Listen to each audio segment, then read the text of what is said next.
The Church cares, and so does the St. Raymond Annadas Foundation for Freedom, Family, and Faith. Hi, I'm Anne DeSantis, Executive Director. In 2015, the Mercedarian Friars came together because they wanted to start a foundation to help families in crisis. And that's exactly what we've been doing over these years. Whether it be something to do with divorce, separation, trauma, job loss, loss of a loved one, or other adversities, we've helped so many families get through those tough times through the spiritual works of mercy. We'd love to hear from you. Please do get in touch with us for our services. They are prayer, priestly consultation, podcasts and videos, and programs and events. We look forward to hearing from you. Just go to nonotus.org and get in touch with me. I look forward to hearing from you. God bless.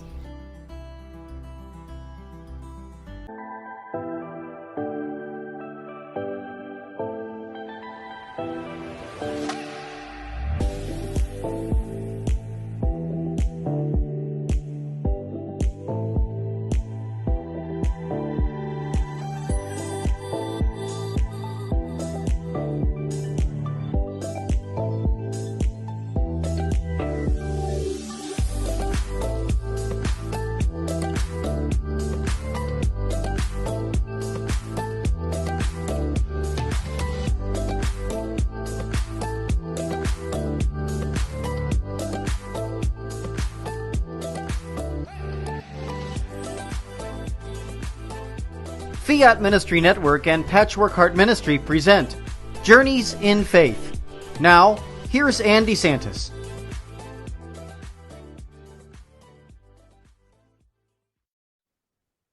Good evening and welcome to Journeys in Faith here on Fiat Ministry Network. This is Anne DeSantis. It's a pleasure to be here with all of you. I have an amazing guest for you this evening. I have Kathleen Paydo. Kathleen, welcome to Journeys in Faith on Fiat Ministry Network. Thank you, Anne. It's great to be here. Great to be here with you too. And I would love to start out with your bio. And admittedly, my eyes are kind of off to the side there as I'm reading it, because there is so much to unpack when I read her bio that I want all of you to be aware of the great things that she's doing. Kathleen Paydo is a foster parent who promotes foster child advocacy in her home and within the community. Through much of her 35-year marriage, Kathleen and her husband, Ron, and their 4 biological children had to open their home to foster children who have no one to care for them and nowhere else to go. Kathleen works to help children heal from abuse and neglect. She educates other parents on the resiliency of these children and strategies to overcome challenges. Each case is different, and she adapts to the ever-changing world of foster care. She's a member of the National Foster Parent Association, a member of Catholic Writers Guild, and a registered nurse through the state of Ohio. She received her education at Kent State University with a bachelor's in nursing. She's the author of Fostering Love, A Glimpse into Foster Care. We're going to talk a lot about that during the second half of our show. Kathleen and Ron currently foster children full-time in Wadsworth, Ohio. And you can connect with her on her website at KathleenPaydo.com. And her networking site is under Kathleen Paydo LLC. So again, thank you so much, Kathleen, for your great work. And admittedly, this is the first time on Journeys in Faith that I have ever interviewed anyone that has to do with foster care, and the combination of your faith, the 2 and 2 together to me is just a beautiful combination, that you're a person who practices her faith and also wants to do such good. Thank you. Thank you. So why don't we start out with you and your faith journey and where it took you to where you are now. I'm sure that might take us up until the break, so please do share. Well, I'll say that my time in foster care, I think the idea came to me when I was very young, about 10 years old. My mom and dad took me to Cleveland to see the play Little Orphan Annie.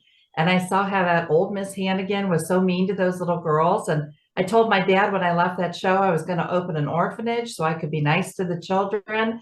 And then when I graduated from college and got married and looked into it a little bit more, there really were not orphanages around. But of course, foster care has been a great need. And then, of course, our faith is always asking us to take care of the needy. And so that's very important to Ron and myself. We sit in church every week and hear the priest asking us, what are you doing in your community to get out and be firsthand taking care of the less fortunate in our world. And so I can't think of a better way to do it than in your home on a day-to-day basis.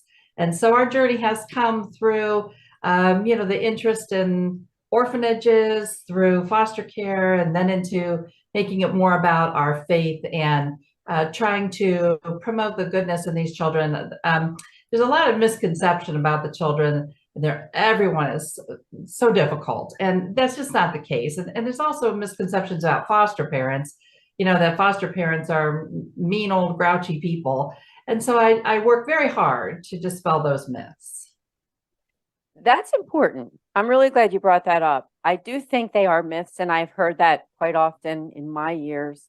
And I love what you said about how your pastor talks about how can we make a difference for others. And you and your family are doing that firsthand in your home every moment, and you've been doing it for years. So I think it's a beautiful thing. So tell us, what is it like for you, and what has it been like for you on a day-to-day basis in what you do, especially in being that mom to foster kids? Well, I think we've grown in maturity through the years. We've been doing this for many years, about over a 35-year span. Took about 10 years off in the middle to raise our own children, but we have really been involved with it almost that entire time. And it's been very important to us to help ourselves keep momentum in the program, because statistically, 50% of foster parents quit after either their first year of service or their first child placement. And so we're getting to the point where there's a lot of turnover. And so we need foster parents who are able to stay in the system longer, because children do have difficult issues. And if you're always new to the system and you never have a veteran to lean on, it makes it even more challenging. So I try to challenge current foster parents to stay in it, stick with the program, get a really good support system set up so that you can enjoy your time with the children and stick with it and be a veteran and know what you're doing and not be new for every child who comes into care, because these children need experienced, active parents, not people who are kind of always new to the system and never have, any experience under their belts. So myself and some of my veteran foster parent friends, we work hard to promote younger families and keep them involved in the system. That's a good way to say it. I love that word veteran, and that it is needed, and people who really don't mind getting their hands dirty in so many ways, meaning the day-to-day of being a parent and being able to love a child. Being able to really love a child is not an easy task for anybody, even if it's your own biological child, right? If you really want to be a good parent, we need to kind of get in there, be proactive, not just reactive. Our kids are not just things that look nice in a picture at Christmas time, right? It's not just that beautiful holiday photo or something to say, oh, don't they have a beautiful family? That beautiful family takes work, doesn't it? It really does. It absolutely does. Yes. And the children come in with such a need and for them to be advocated for. They have just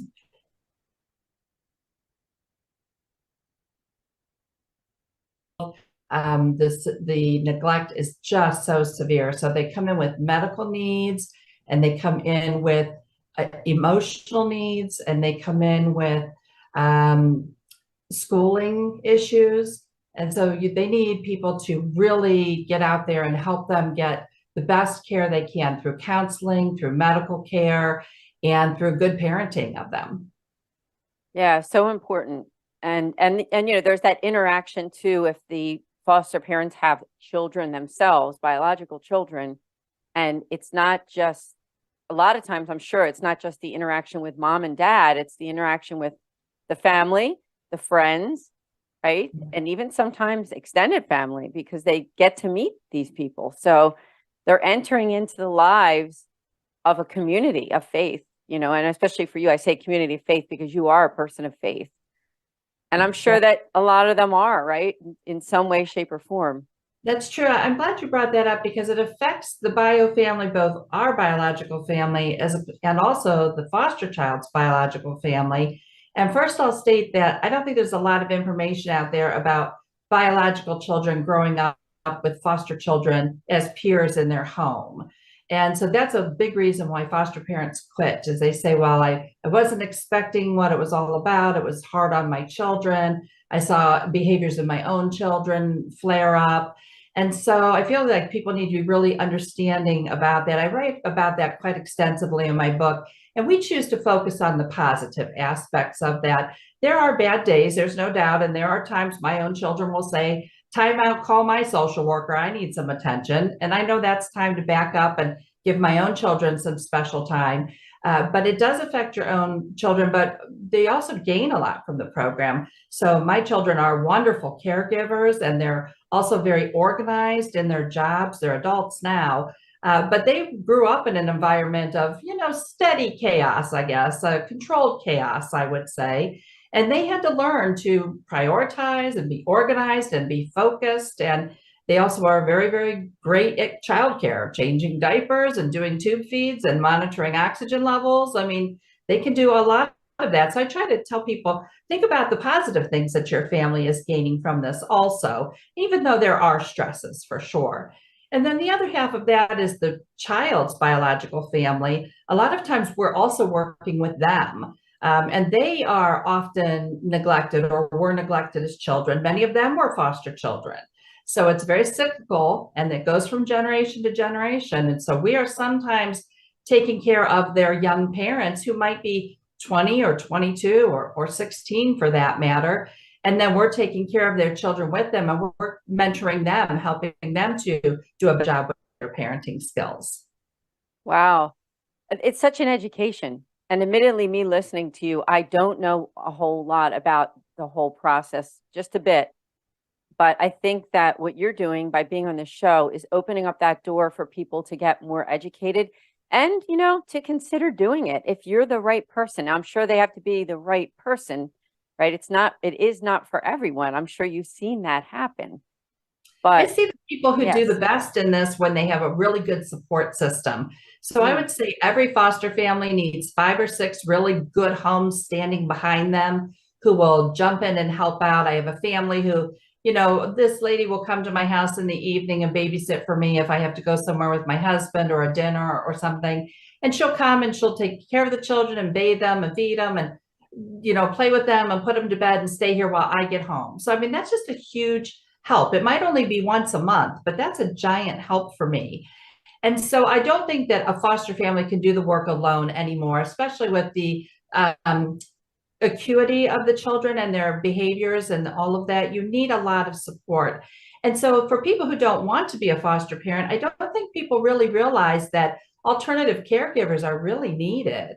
There's such a need to have good, strong alternative caregivers who go through minimal paperwork. It's not a big deal to become an alternative caregiver, but you're a safe person to come into that home, or for me to drop my child at your home, maybe for a weekend. And so maybe you don't want to be a full-time foster parent, but maybe you think, well, 2 or 3 times a year, I'd be happy to take a weekend and help out with this family. And so I have 5 or 6 families who do that for me, and I could not do it alone without them. Wow, I really like that idea. And that is something I personally have never heard about. So that's another thing to explore.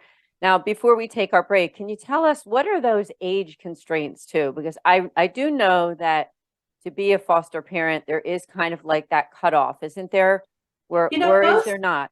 It's a state by state sort of thing, but some states it's 18 and some states it's 21. So mostly 21 and above, but there's really not an age on the other end. I mean, anybody can be a foster parent, active young people, retirees. There are so many retirees in the world who have raised their children, but they're still able-bodied, and they make wonderful foster parents.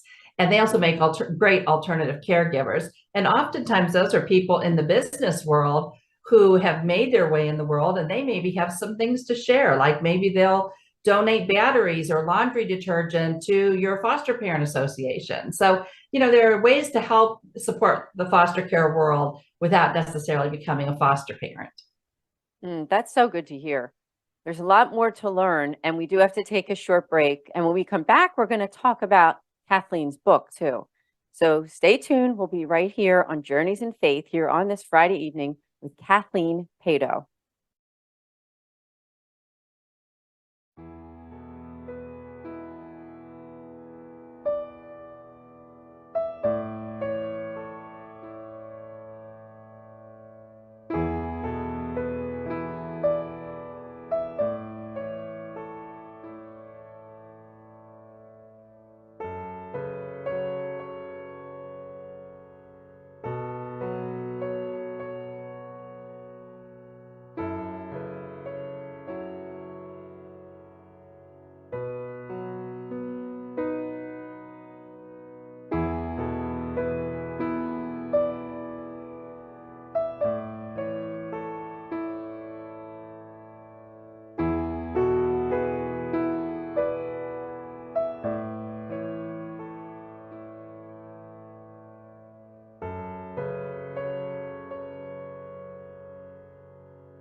Welcome back to Journeys in Faith here on this Friday evening with my guest, Kathleen Paydo.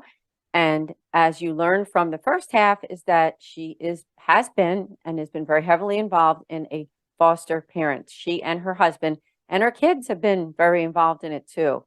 And she's very knowledgeable. She has written a book. And so why don't we just start out with, how did you come up with the idea for the book? The book is called Fostering Love, A Glimpse into Foster Care. How did that idea come by you to do this? Basically, I wanted to write a book and share knowledge, my husband and I. And we didn't want it to be about us and our family and just specifically focused on us. We wanted it to be about the system. We feel that people in the world don't really understand the foster care system well. And there are a lot of positives in the system. We've gained many blessings, so many more blessings we receive than what we give. And you feel good about yourself. It's good for your mental health. There are so many things about foster care that we just hear the negative on TV. And we wanted to portray the positives in the program. Well, that's very important, because honestly, without good foster care, where would this world be? And as you said, there's a negative connotation, even when I, as an adult, when I hear that someone was in foster care when they were growing up, immediately you say, oh, wow, that's so sad. And it is, because obviously the family in some way wasn't functioning as it should have been at the very beginning. There was something missing, right? But what would have happened if there was no support at all? And that's right. Yeah. I feel like the job of a foster parent is to be a bridge. So we work very hard to take the children from where they have been at and heal them along the way, strengthen them, help them find some momentum in life, and then get them back to their families.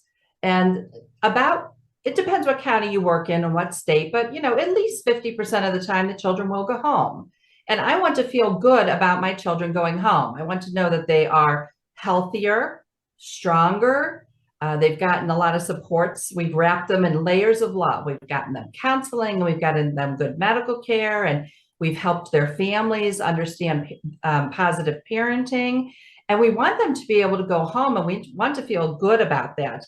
That 500,000 children running around our country that are in the foster system, many do well, and many go home. I've had a mom say to me, my child having to come to foster care was the best thing that ever happened to our family. We got that old kick in the pants to get moving. We got a job.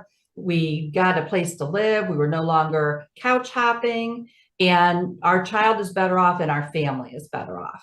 So that's the positive side of it. There are times that the children cannot go home.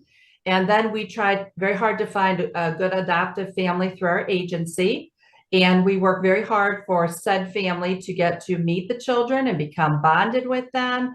And typically we even do that before the children know who they are. It's just a family we identify, and we help get the children comfortable with them. And we try to get the family comfortable with the children and their ways, their behaviors, what works best for them, so that they have the best chance at a positive, successful adoption. I love that word positive, because that's really what you're opting for. And that's the most important thing, that it isn't this, as we talked about, that negative connotation of foster care and even sometimes abuse, unfortunately, we hear about. Yeah. But it sounds like what you're doing is all positive, because you're working you and your husband, and what you're doing with your writing and educating is helping people to see that positive side and to get involved. For those people, maybe even somebody's watching this right now and thinking, you know what, I might be able to do something like this. And I'm not that old. Maybe I can do something. That's right. And we have bad days too. I'm not going to lie. There are some bad days in foster care, but you have to keep in mind that in every job, you have mostly a good job, but maybe you have some bad days here and there. And we have those too. So, but what we try to do is be a good support for others. And I always tell the social workers, if there's a young family struggling, or if there's a child that's that placement is kind of blowing up, call us. Maybe we could take the children for a few days for the family, or at least can talk to the family. We try very hard to kind of triage problems for people that we know. And surprisingly, we get some phone calls from various people in areas that I don't even know the people in. but our name is starting to travel, and we work very, very hard with even our local governments to help them understand that if we can retain our foster parents, that saves county budget money because you're not constantly recruiting and retraining new foster parents.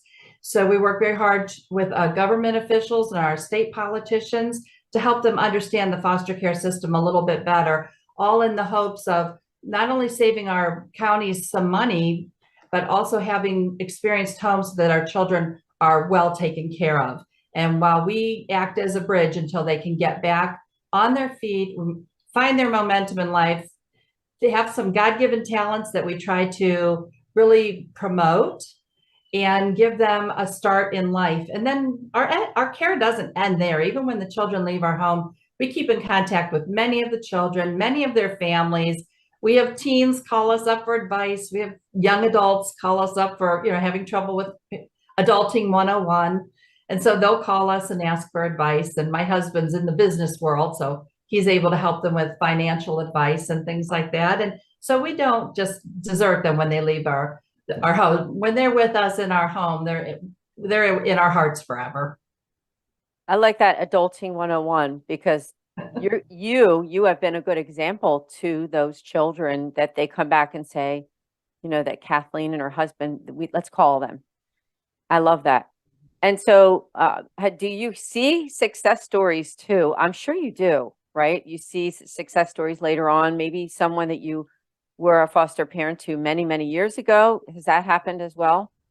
Yes, we had a teen call us. It had to have been 15 years since we had seen or heard from her.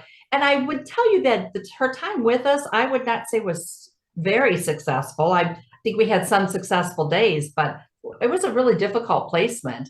And she called us out of the blue years later and said, I saw what you and Mr. Ron had at your house, and I wanted that in my life. And I said, well, what specifically did you see that you wanted? She said, well, you had a house to live in, you didn't rent, and you had food in your cupboards, and you had a car that worked, and you could go to the grocery store instead of having to take the public transportation. You could drive to the grocery store and you could get more than 2 bags of groceries.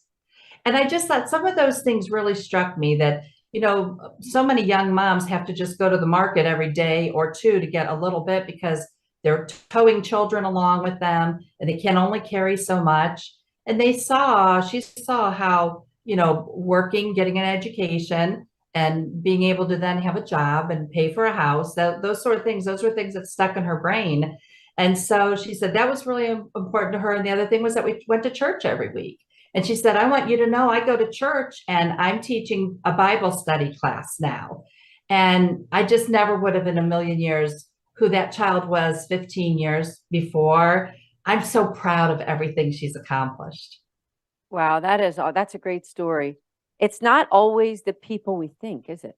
And I would say that goes through in life for so many things. I mean, when we look back at our high school experiences or even family, when you look at kids in a family and sometimes like those so-called black sheep wind up kind of coming through, so it's just amazing to hear. I love those kinds of stories that, I think I told you, and that I wrote that book, Love and Care for the Marginalized. And I do believe that is an important role for all of us in whatever capacity we can do. And so I just congratulate you for all your work and writing this book. Now, I know that one of the things you wanted to discuss before the end of the program was the needs that are out there and how there's, did you use I think you said, was there 500,000 children that are in need? So talk about that. Yeah, there's about 500,000 foster children in our country. And so they need mentors and they need safe places to land. And I have a friend who adopted a 17-and-a-half-year-old child, and she did that so that he would have a place to come to Thanksgiving dinner for the rest of his life.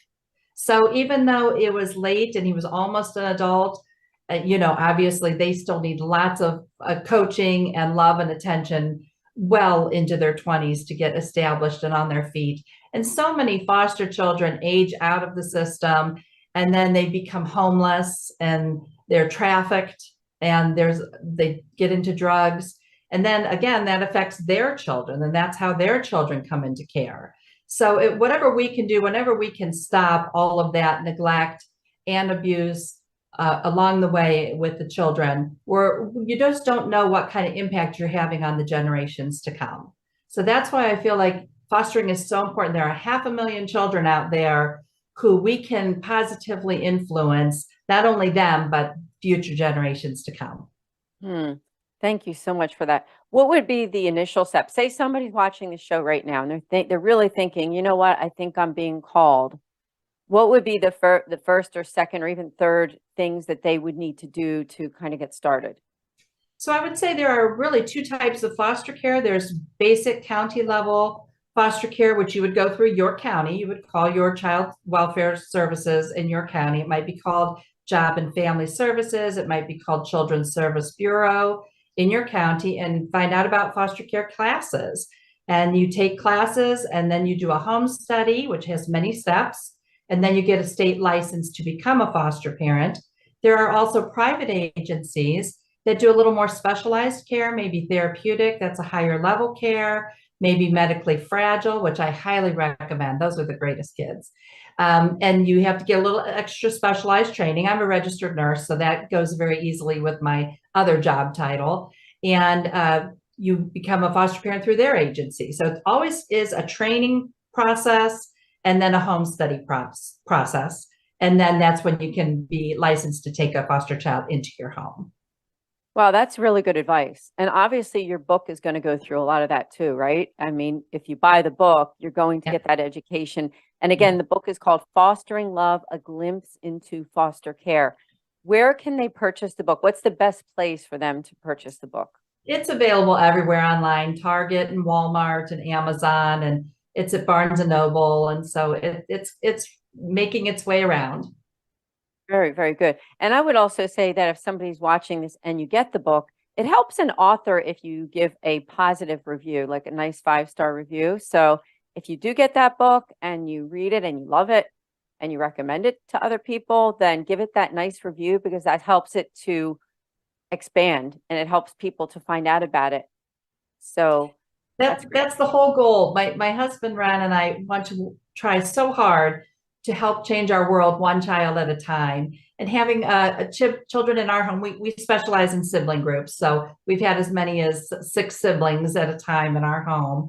And we want to get that word out to more people than just the few people we can affect in our home. So we're trying to get more word out to people about what a good program it is. And it is a way of life. And it's been such a blessing in our life. And we've met some amazing people along the way. So it has been worth it. The journey's been wonderful.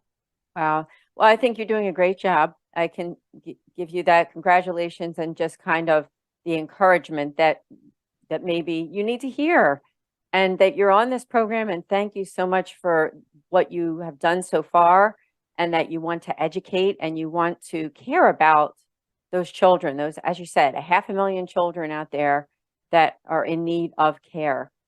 And so I didn't know if you had any final words before we end to our audience.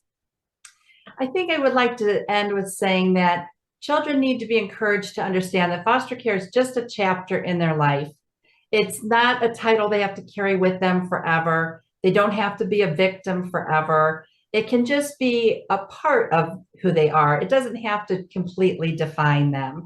And so I always encourage foster children, find your momentum in life, find some place to serve somebody else also. I highly recommend volunteerism. So I like to even have these children help out wherever they can. They ring the bell for Salvation Army with my husband, or they help out at the local event for passing out school supplies. I mean, just to have them get out and do something too. And that helps them see the world as it's not just me who has difficulties. There are other people. I just feel like kindness goes a long way. We all just need to help each other out. Indeed. Thank you so much, Kathleen. Thank you for being a guest on Journeys in Faith. We're very honored. It's like I said, it was my first time to interview anyone who has been involved in what you do specifically. So thank you again. Thank you. It was my pleasure. God bless everyone. And we will see you here next week on Journeys in Faith with Anne DeSantis on Fiat Ministry Network.